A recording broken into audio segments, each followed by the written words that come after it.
I'm Trish Rigg. I'm from Portledge School, and I am the head of the history department as well as curriculum coordinator for the entire school. We're really right here, not too far from the Suffolk border. I am somebody who didn't really understand how helpful it would be to be able to see with my own eyes what somebody else is doing in their class. Hi, how are you?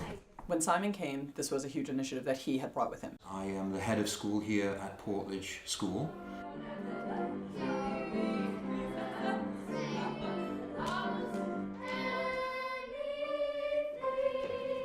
The value for mapping, from my perspective, is that it is a collaborative process in and of itself. Yeah. Will include what you stated in your email. But the beautiful thing about Atlas, and my experience with it now over the past 10 years or so, is that it's also an opportunity for people to talk about how they teach, what activities are they going to use, why are essential questions important, and it gives you that flexibility to fit the mapping process into your strategic thinking at large.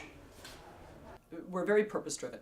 As educators, as teachers, I will be resistant to doing most things I'm asked unless I can identify the purpose. When you have an independent school that has 3 different divisions, and when the kids come to the middle school, and the 6th grade teachers are like, well, how come they don't know how to write a 5-paragraph essay? And the 4th grade teacher and the 5th grade teacher are like, well, we did that.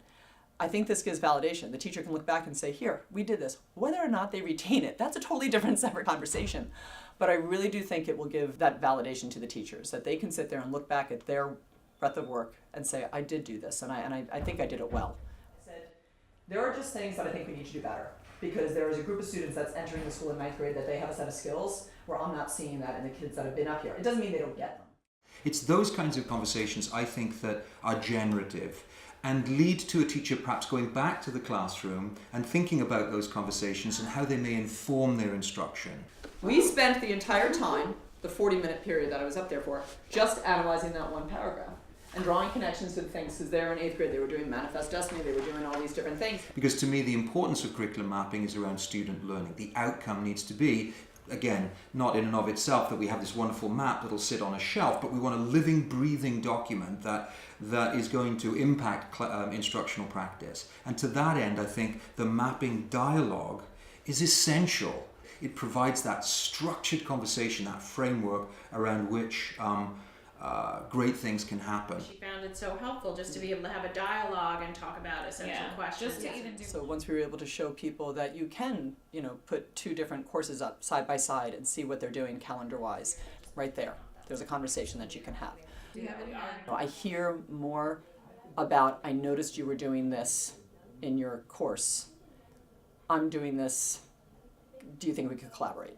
When teachers are talking about teaching, and they're talking about how do we organize teaching and how do we think about our plan and what does our lesson look like and how do we shape up a unit and what does a year look like after that's evolved, I think you inevitably start to get those creative juices flowing.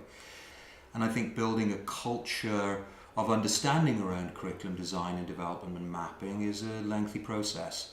So I do believe that while that's never complete, I don't think that dialogue's ever over. I think that we've made great strides in terms of developing a culture of understanding around why this work is very important, and that's brought with it its own sort of collaborative opportunity. I am much more thoughtful and reflectful in planning. It's the reflection. Maybe that'll be a little bit next year where we're reflecting more on how you taught it. So this gives me a tool to really sort of slow down and think, why am I doing this? The research is pretty clear around curricular development is going to enhance student learning. So why not give it a try and see if in fact you notice that happening in your own classroom.